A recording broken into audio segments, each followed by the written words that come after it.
बातिल ने जब जब फैले थे तेवर आया है तब तब मेरे जुबान पर दुश्मन जो तोई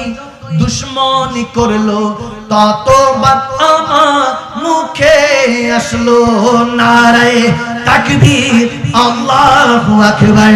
নারায়ে রিসালাত ইয়া রাসূলুল্লাহ ঠিক না ওরে বাবা এখন আওয়াজ আসছে এটার জন্য বসছিল না আচ্ছা আল্লাহ কবুল করুক আমিন বলে চট্টগ্রামে যখন বলতেছে হুজুর কালামটা টান দেন তখন বললাম কোনটা বলে ওই যে ওটা হাবিবে খোদা তিনি নবী কামদিবালা ঠিক না জাগারি বসিলাতে দুনিয়া উজালা আরে জাগারি বিরগে দু চোখ অশ্রু ঝড়া চলো নবীজি